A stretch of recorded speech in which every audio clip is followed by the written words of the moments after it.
नमस्कार, आप देख रहे हैं आपका फेवरेट शो चक्रव्यूह। और चक्रव्यूह के सवालों के घेरे में आज हैं राजकुमार सैनी। राजकुमार सैनी जाट आरक्षण के बाद पहली बार चक्रव्यूह में आ रहे हैं। बहुत बहुत स्वागत है सैनी साहब आपका। नमस्कार। एक फिल्म थी, उसका डायलॉग था कि फिल्म सिर्फ 3 चीज़ों से चलती है, एंटरटेनमेंट, एंटरटेनमेंट, एंटरटेनमेंट। और राजकुमार सैनी को अगर हम परिभाषित करें तो सिर्फ 3 चीज़ों से चलते हैं, कंट्रोवर्सी, कंट्रोवर्सी और कंट्रोवर्सी। क्यों? ये आपकी परिभाषा में कंट्रोवर्सी हो सकती है, लेकिन मैंने हमेशा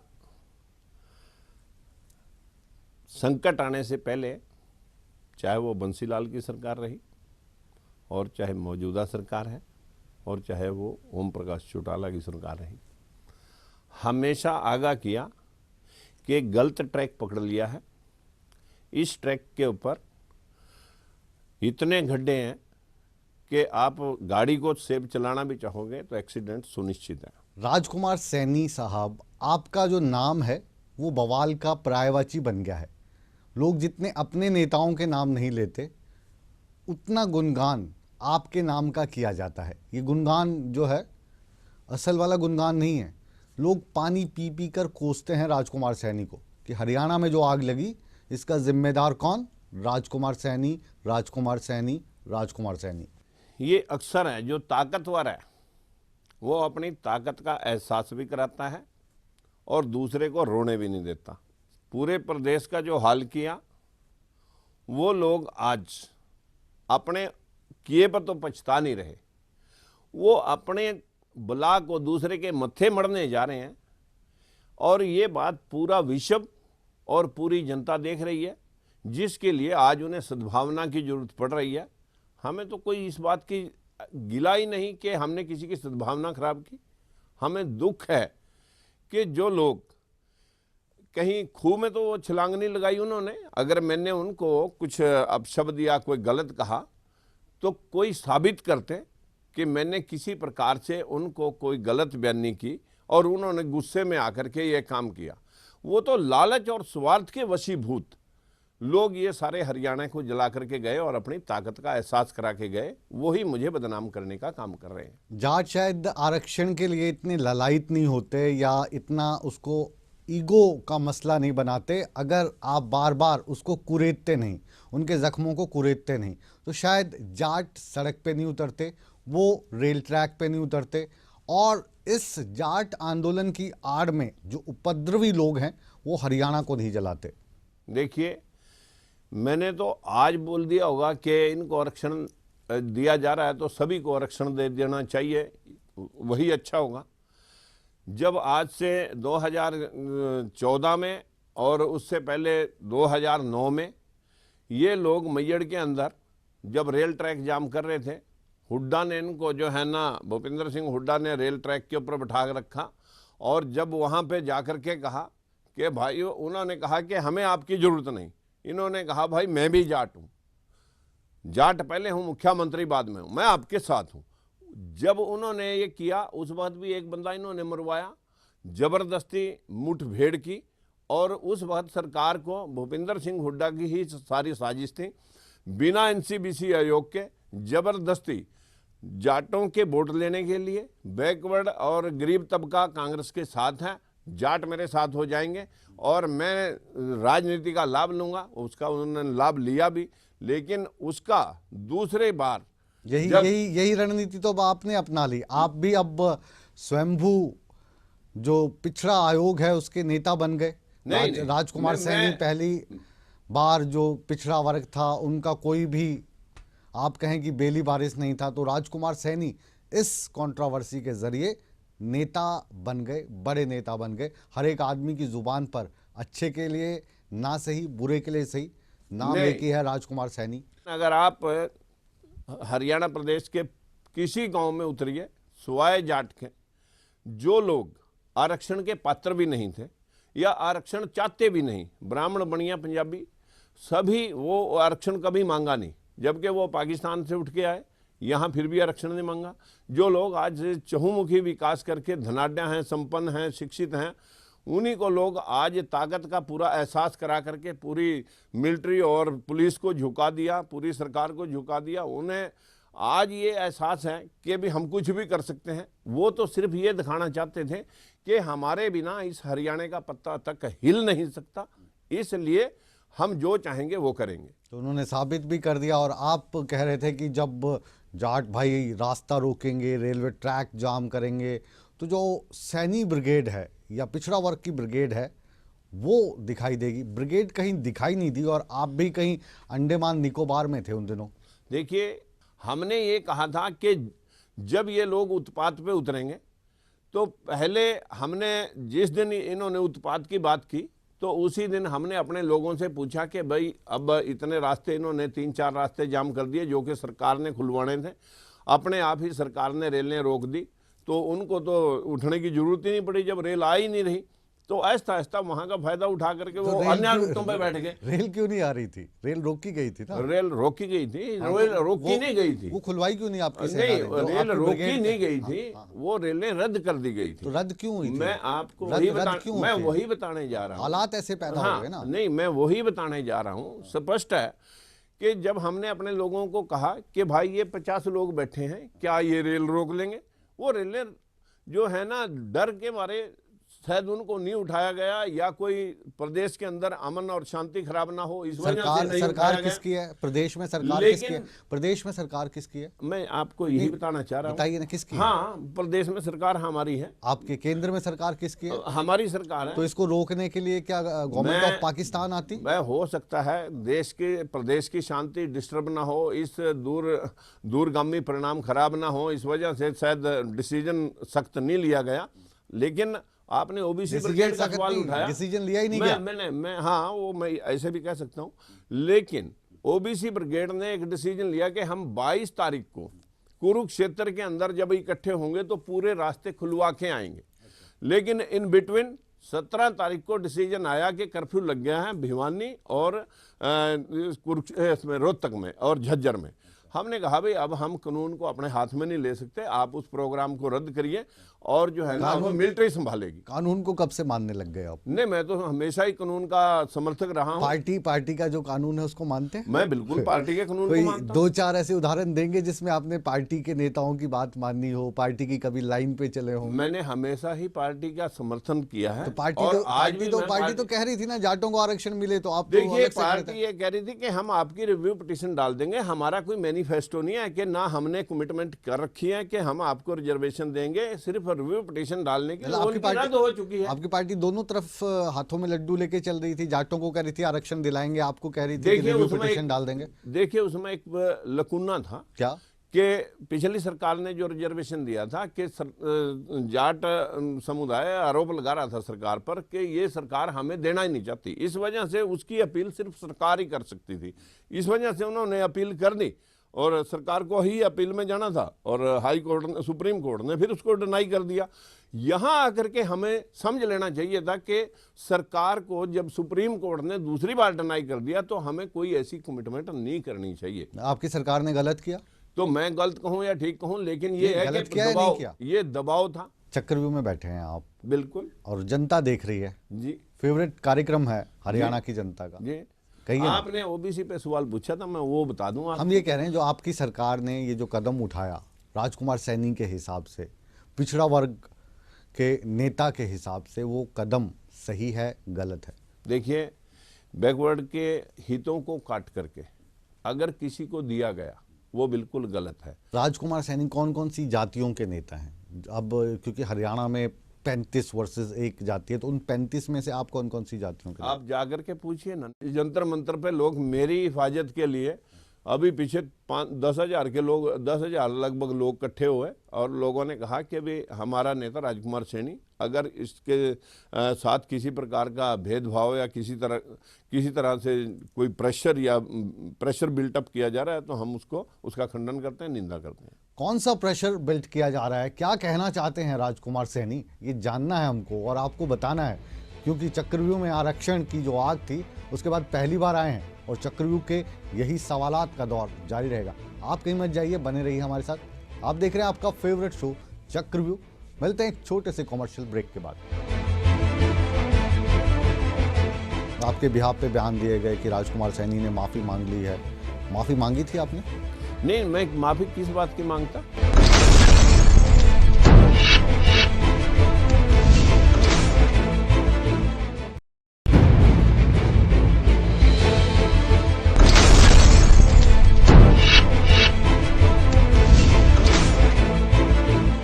ब्रेक के बाद चक्रव्यूह में आप सभी दर्शकों का एक बार फिर स्वागत है।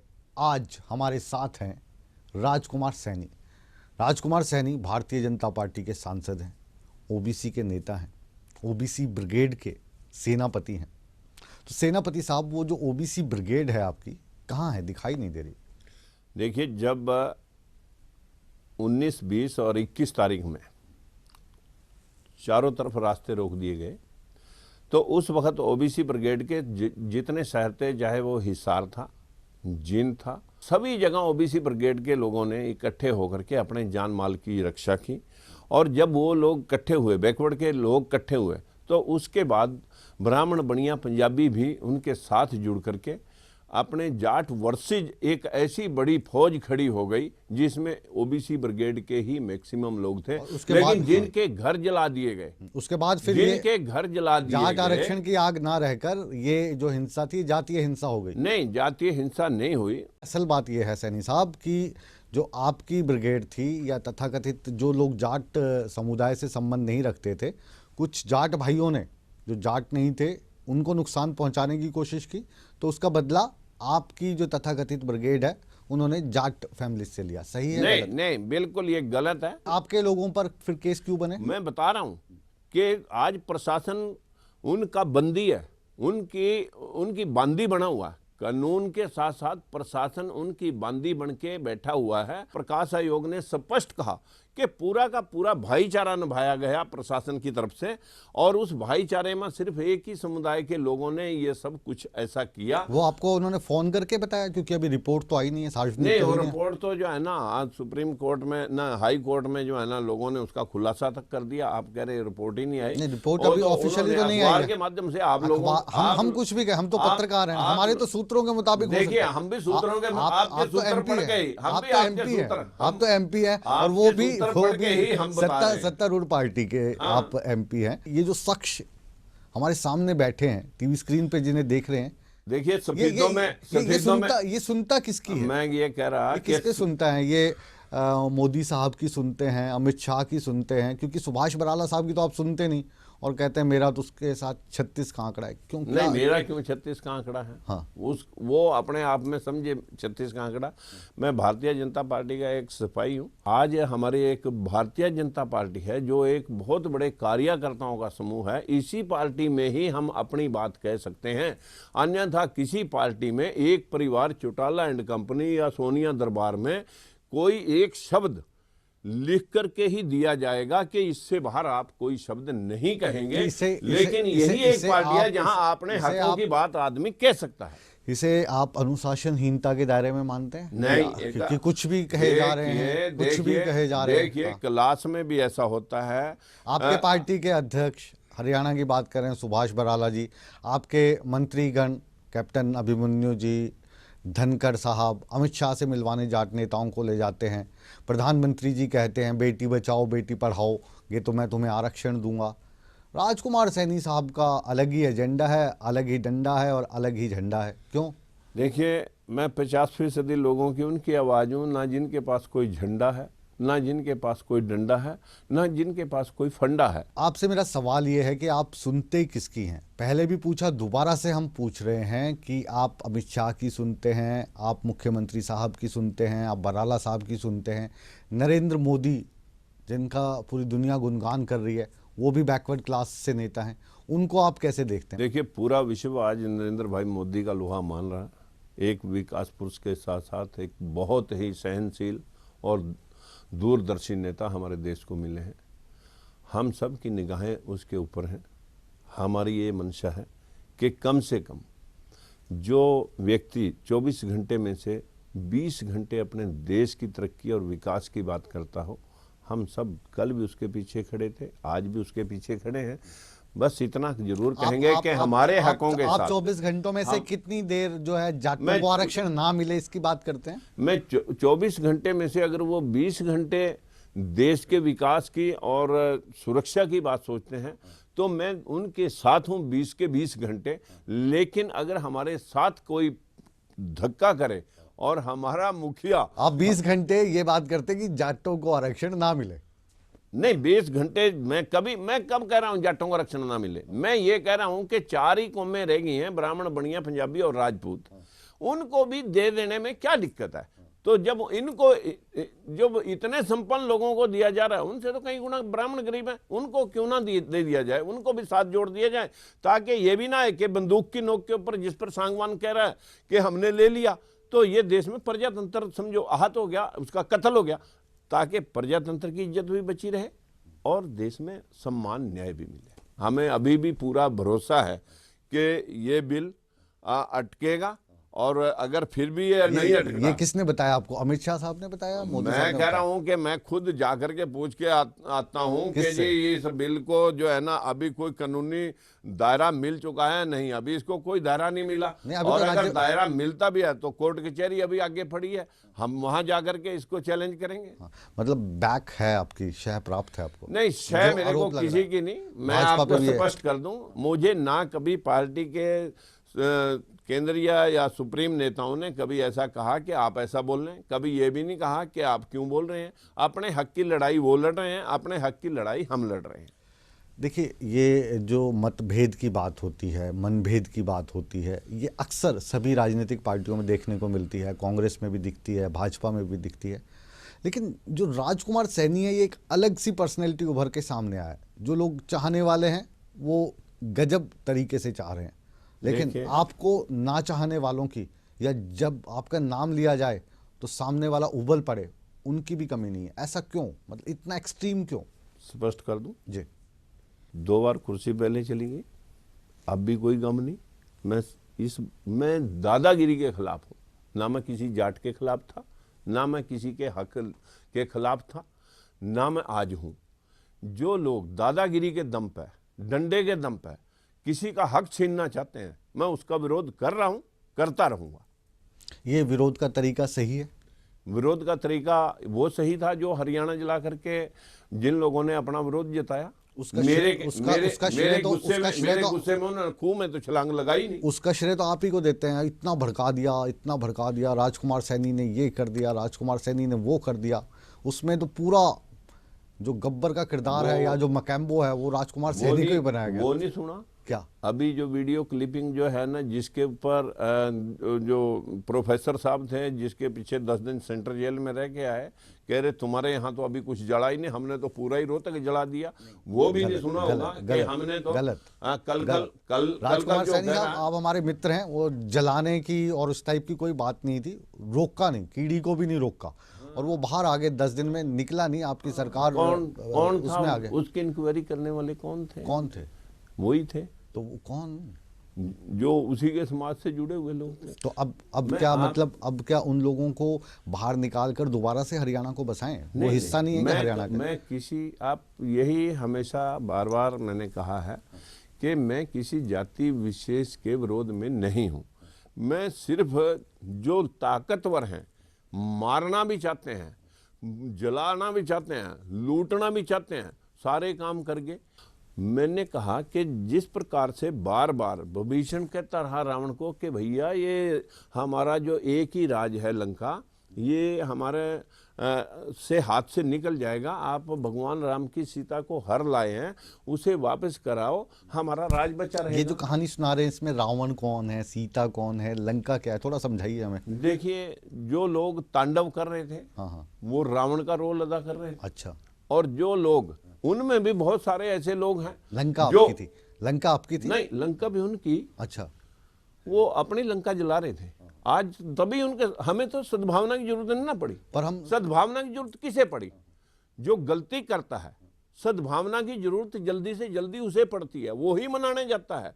आज हमें मनाने की जरूरत कहां पड़ रही है? बोलने में तो आप बहुत ही, you are a very good orator, बहुत अच्छे वक्ता हैं, मैं- लेकिन जो दर्शक प्रोग्राम देख रहे हैं और जिन लोगों के दिल में आपके प्रति गुस्सा है, नाराजगी है, आज हम उनकी तरफ से सवालात पूछ रहे हैं। ये जो सारा कुछ करके आखिर हासिल क्या हुआ हरियाणा को? ये तो बताना उन्हीं को पड़ेगा जिनको आज सद्भावना की जरूरत पड़ रही है। शुरुआत तो आपने की इसकी। मैंने तो एकदम सटीक कहा था क्या कि जो लोग ना सुप्रीम कोर्ट की परिभाषा समझ रहे हैं, ना एनसीबीसी आयोग को मान रहे हैं, ना सरकार को मान रहे हैं, वो कहते हैं कि कौन है कि जो हमारा आरक्षण छीन सकता है, ये कौन है जो कैसे ये कह रहे हैं कि हम आरक्षण लेके रहेंगे। आप ही के सवाल के जवाब में एक आदमी ने कहा था कि आरक्षण लेगा जाट, नहीं तो खड़ी कर देगा खाट, और वो इसी टेबल के ऊपर बैठ करके मैंने सुना था, उसने कहा था हम सक्षम है, कर देंगे, वो खड़ी कर दी नहीं, खाट। वो उन्होंने नहीं कहा था, मैंने कहा था कि आरक्षण लेगा जाट, नहीं तो खड़ी कर देगा खाट। चौधरी वीरेंद्र की बात कर रहे जवाब में था। नहीं, वो मैंने कहा था, मैं आपको ठीक कर रहा हूँ यहाँ पे। चौधरी आगे- वीरेंद्र सिंह के आगे आप जो- आगे जो जवाब था वो क्या था वो सुनिए। हम आगे सक्षम जवाब हैं, था लेके कि हम रहेंगे। सक्षम हैं, हाँ, लेके रहेंगे, आरक्षण लेने के लिए सक्षम। तो सक्षम नहीं, वो एक ही बात है ना। हाँ। आपने आपके सवाल का जवाब क्या था फिर? आप ये बताइए, सक्षम हैं। आप ये बताइए कि जब ये पूरा का पूरा आंदोलन चरम पे था, हरियाणा में चारों तरफ आग की लपटें दिख रही थी, ऐसा लग रहा था कानून व्यवस्था कहीं नहीं है, और शायद थी भी नहीं, आप भी मानेंगे। उस वक्त उम्मीद की किरण के तौर पर भारतीय जनता पार्टी की सरकार को एक चेहरा दिख रहा था। कहाँ पे थे आप उन दिनों? मैं 13 तारीख को हमारी पार्लियामेंट्री कमेटी की मीटिंग गई थी पोर्ट ब्लेयर, और मैं 12 तारीख को घर से निकला, 13 तारीख को मैं बाई एयर पोर्ट ब्लेयर गया था। मुझे नहीं पता था कि ये तांडव इस रूप से इन्होंने अपना षड्यंत्र रचा हुआ है। तो हम ये पूछ रहे हैं कि उसमें उम्मीद की किरण के तौर पे आप नजर आए, आपके बिहाफ पे बयान दिए गए कि राजकुमार सैनी ने माफ़ी मांग ली है। माफ़ी मांगी थी आपने? नहीं, मैं माफ़ी किस बात की मांगता, मैंने कोई ऐसा शब्द ही नहीं कहा। आज तक पूरे 1 वर्ष में अगर कोई क्लिपिंग, इन्होंने मेरे साथ कई मुकदमे डाल दिए, और उसमें जो है ना यहाँ तक के अखबारों की कटिंग लगाया। मैंने कहा कि अभी कोई शब्द, कोई एक अगर ये शब्द ये दिखा आपकी दे। क्लिपिंग्स तो जाके राजनाथ सिंह तक को दिखाया है। हाँ, वो दिखाया है, मैं भी उसका स्पष्टीकरण बताया कि आप ये देखिए मैं कह किसको रहा हूँ। क्या कह रहे थे आप? वो तो सिर्फ ये था कि एक बैकवर्ड की रिजर्वेशन की एक रैली हो रही थी सोनीपत में जी। और उस वक्त जो है ना मैंने जब खड़ के बोलना शुरू किया कि बैकवर्ड भाई वहाँ पर सारे बैठे हुए थे कि आपका साथ राम मनोहर लोहिया ने दिया, वो पार्लियामेंट नहीं जा सका, आपका साथ भीमराव अंबेडकर ने दिया, वो आपने पार्लियामेंट नहीं पहुंचने दिया, आपका साथ वीपी सिंह और अर्जुन सिंह ने दिया, वो भी आपने पार्लियामेंट तक नहीं जाने दिए। तुम इतने शेर के बच्चे हो, शेर के बच्चे कहते कहते तुम इतने शेर के बच्चे हो, सूर के बच्चे निकल गया। लेकिन मैंने तुरंत उसको शेर, सूरवीर और शेर, तभी मैंने उसको शब्द को ठीक भी कर दिया, क्योंकि उनको भी मैं कह नहीं सकता था वो कहा मैंने जुबान ज्यादा नहीं फिसलती आपकी? नहीं, मैंने कभी फिसली नहीं आज तक। लेकिन वो दिखा दिखा करके इन्होंने कि हमें सूर कहा। मैंने कहा कि भाई मैंने अपने लोगों को कहा और वो भी मेरे मुंह से निकल गया अनायास वो शब्द, और मैंने उसको तुरंत सॉरी फील करके उसको ठीक भी किया। और ये रही बात कि इन लोगों को कुछ मेरा पकड़ में आए ये दिखाना, वो बार बार पता नहीं हाई से हाई कमान तक जो है ना वो शायद राष्ट्रपति तक ना पहुंच गया। एक शेर गजल का याद आ रहा है आपको, कहना कि हाँ, आप पे बोलिए, जमता है या बोलिए, नहीं जमता है? नहीं, कि शोला हूँ भड़कने की गुजारिश नहीं करता, शोला हूँ भड़कने की गुजारिश नहीं करता, सच मुंह से निकल जाता है कोशिश नहीं करता। नहीं, मैं इसके ऊपर सुना दूं कि एक कब्रिस्तान टूटी नहीं खामोशी तेरी, हम तो तुझे मर के भी आबाद किए जाते हैं। ये बैकवर्ड समाज, इसकी अभी खामोशी टूटी कहाँ है? इनको लोग पीटते भी हैं, मारते भी हैं और इनका हक छीनते भी हैं, लेकिन ये 72 जगह छोटे छोटे धड़ों में बंटे हुए लोग हैं, लोग इनको इस्तेमाल करते हैं। ये स्पष्ट कर दूं कि सबसे ज़्यादा इस्तेमाल इन्होंने ही इस बैकवर्ड समाज का किया है, लॉलीपॉप दे दे करके। आज हमारा हक भी छीन लिया और ब्लेम भी हम पे लगा रहे हैं। ये बहुत दुखद है, जिसका भुगतान इन्हें करना पड़ेगा। और ये राजनीति में जब तक लोगों के दिलों की खाई नहीं भर सकते तब तक उनका ये हक लौटाते नहीं, और खुद ना कहें कि हमें रिजर्वेशन नहीं चाहिए। राजकुमार सैनी साहब को हम चक्रव्यूह में लेकर आए आपके लिए, क्योंकि बहुत सारे सवालात ऐसे थे जो आप पूछना चाहते थे और आपके सवालात को चक्रव्यूह में जगह मिले, हमारी मार्फत ये हमारी कोशिश रही। अब इस कोशिश में हम कितने कामयाब रहे, कितने नाकामयाब रहे, इसका फैसला तो हमेशा की तरह आप ही करेंगे। बहरहाल सैनी साहब, आपने कीमती समय में से समय निकाला, हमारे सवालात का जवाब दिया, आपका बहुत बहुत शुक्रिया। हमारी शुभकामनाएं आपके साथ हैं। राजकुमार सैनी साहब के चक्रव्यूह को यहीं पर हम विराम देते हैं। एक नए बड़े नेता के साथ हम अगले सप्ताह फिर हाजिर होंगे। आप कहीं मत जाइए। चक्रव्यूह के बाद खबरों का सिलसिला ईटीवी पर बदस्तूर जारी है।